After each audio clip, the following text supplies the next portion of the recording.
Question of the day. Paano mo malalaman kung authentic ang documents? Ang sagot, kapag may dalawang punch holes. Sino po ang nagsabi niyan? Si Senator Bato de la Rosa. Dahil ang sabi niya, authentic at legit yung document kasi may punch hole. At yun po ang pinaka-rason ni Senator Bato de la Rosa kung bakit sinabi niyang hindi fabricated yung dokumentong dala-dala ni Jonathan Morales. Ang galing! Pasadong-pasado sa korte kung yan ang ilalabas yung ebidensya. Nang dahil lang sa punch hole, maniniwala ang korte na authentic yung dokumentong dala-dala ni Jonathan Morales. Ganun po ba yun, Senator Bato de la Rosa? Paki-inform mo nga kami, lalo na po kami mga simpleng mamamayan na kahit na hindi mataas ang pinag-aralan, naiintindihan po namin kung ano itong sinabi mo na parang wala sa hulog. Nang dahil lang sa may punch hole, yung dokumentong pinakita ni Jonathan Morales, konbinsido ka na hindi fabricated yung kanyang daladalang dokumento. Sabi po dito sa balita sa Inquirer.net, De La Rosa, documents linking Marcos to alleged drug use not fabricated. Former top cop, 3rd Senator Ronald Bato de la Rosa is convinced that the leaked documents supposedly linking President Ferdinand Bongbong Marcos Jr. and actress Maricel Soriano to alleged drug use are not fabricated. The documents in question are the Philippine Drug Enforcement Agency's authority to operate and a pre-operation report dated March 11, 2012. Sabi po ni De La Rosa sa isang interview sa radyo, ako masasabi ko, it is existing. It is existing yung papel na yan dahil klaro man sa nature of the paper na tinitingnan ko. Hindi yun AI generated. Hindi yun siya gawa-gawa lang. At yung ng kanyang point of reasoning, the mere punch hole marks are seen in the document. So yun po ang pinaka-defining moment ba? Ang tawag doon? Para mag-conclude si De La Rosa na totoo yung dokumento at hindi fabricated. Sabi pa niya, klaro na siya ay galing sa isang malaking parang folder kung saan tinanggal lang siya sa fastener.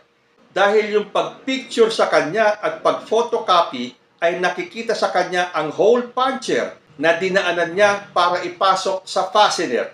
Teka muna, nakakabobo po talaga eh.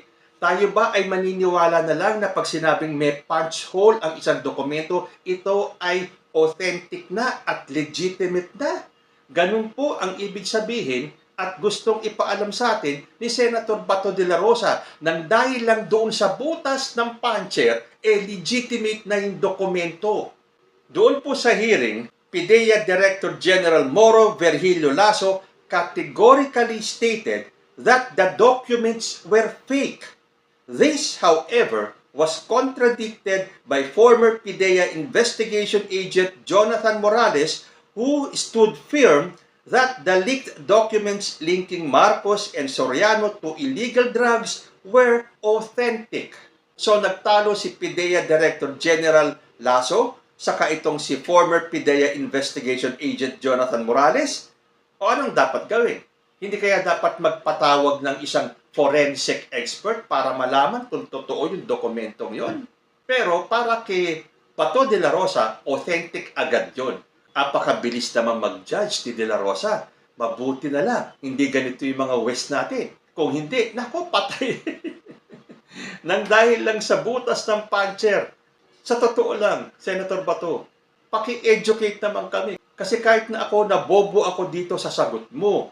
Parang gusto kong maniwala sa susunod niya, lalagyan ko ng punch hole yung aking mga dokumento para lumabas siyang legitimate. Aba, meron nang gagawin yung mga nagfo-forge ng mga documents. Basta lagyan lang nila ng punch hole yung dokumentong peke, lalabas ng authentic. Sana hindi naman gantong ibig sabihin lang ni Senator Bato de la Rosa. So bakit ba na-convince itong si De La Rosa sa information na sinabi ni Morales? Ang sabi niya kasi, the former PIDEA official is very straightforward.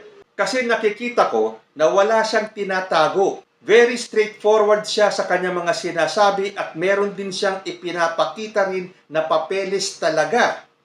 At inaamin niya na siya ang pumirma at hindi naman dinideny ng mga tao na hindi siya member ng PIDEA at that time. Talagang taga-PIDEA siya. Natanggal lang siya later on. So isang basihan pala ni Senator Bato de la Rosa kapag ang isang tao ay hindi nagsisinungaling kapag siya ay straightforward kung magsalita. So ang ibig niyang sabihin, yung mga ibang witness doon ng mga taga-PIDEA ay bubulol-bulol siguro magsalita at hindi diretso magsalita at may paggatol-gatol ang kanilang mga statement. Kaya siguro nag-decide itong si De La Rosa na mas tama ang sinasabi at totoo itong si Morales. Pero hindi ba? Ang daming kaso dyan na ang mga kriminal ay diretsong magsalita, walang kagatol-gatol dahil sila ay sanay na sanay magsalita. Hindi ba itong si Morales, sa pagkakaintindi ko, ay nagkaroon ng kaso na tinatawag na false testimony?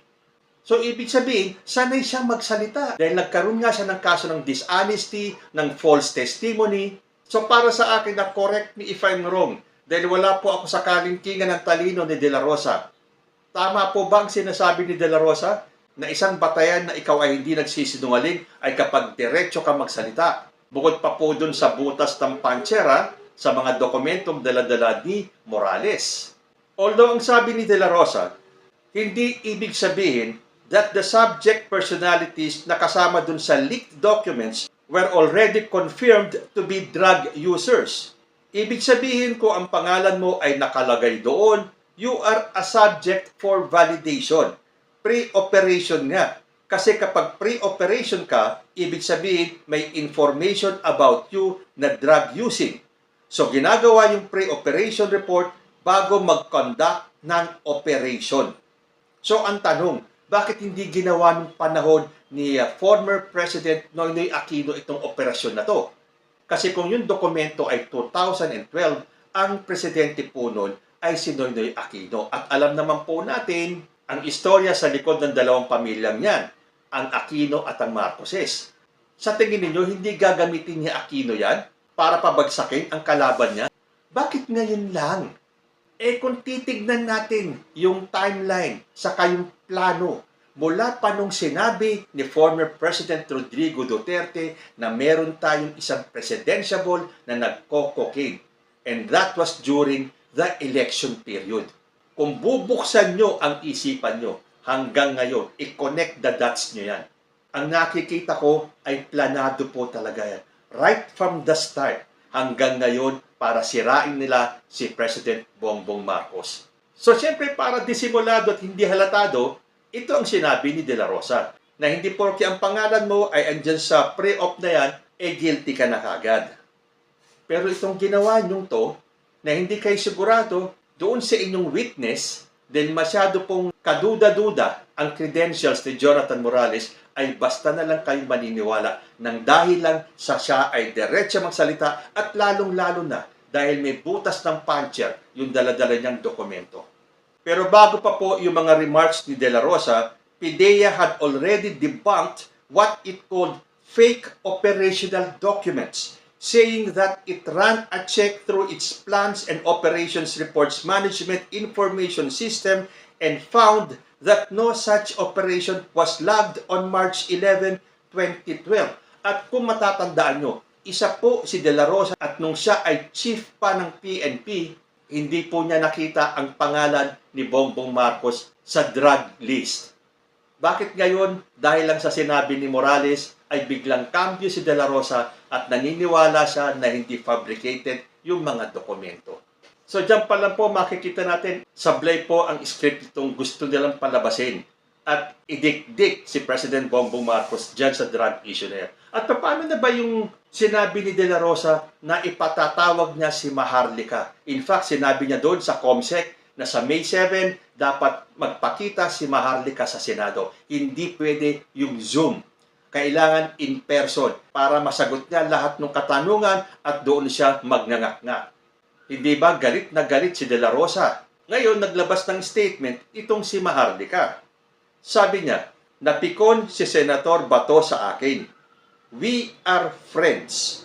Nanghihingi ako ng pasensya sa iyo kasi nagtatanong lang naman ako. Sana po as a senator at as PNP, dapat you have to be tough. Nabigyan niyo patuloy ako ng limelight sa Senado and I am enjoying it. Humihingi ako ng pasensya sa iyo dahil na-disrupt ko ang hearing unintentionally. Kasama sa script niyo yan na dapat lumabas ang pangalan mo at mapag-usapan sa Senate hearing. Teka muna meron akong narinig sa sinabi ni Bato de la Rosa. Habang nagsasalita siya at nilalabas niya yung galit niya kay Maharlika, may nasabi siyang, akala ko ba? Tapos, change subject siya. Ang hirap niyo, Maharlika. Please, kung mahal mo ang Pilipinas, magpakatotoo ka. Huwag mo idama yung tao dito na nagtatrabaho para sa katotohanan. Ay, nako. Kala ko ba? Anyway. Ako na lang ang nag-fill in the blanks. Akala ko ba magkaibigan tayo? Or akala ko ba magkakampi tayo? Or akala ko ba iisa ang agenda natin? Ang daming pwede i-fill in the blanks. Pero nung sinabi ni Maharlika na napikon si Senator Bato sa akin, we are friends. So tama yung una kong paglagay ng fill in the blanks. Nung sinabi ni De La Rosa na akala ko ba magkaibigan tayo. Okay, 1+1 ko lang po. Kayo na ang magbigay ng sagot nyo doon sa sinabi ni De La Rosa na akala ko ba. Ano ang pwede nyong idugtong na salita pagkatapos ng sinabi niyang akala ko ba? So, ang ibig bang sabihin nito, hindi na matutuloy si Maharlika sa May 7? Kapag ito hindi natuloy at hindi na pinatawag si Maharlika sa May 7, diyan po natin mapapatunayan na ito po ay sarswela lamang at lahat ng yan ay scripted lamang. So, kung sinabi ni Maharlika na as senator at PNP, you have to be tough. Dapat ipakita ni De La Rosa ang kanyang pagiging tough. Ituloy niya ang pagpapatawag kay Maharlika sa susunod na hearing which is on May 7.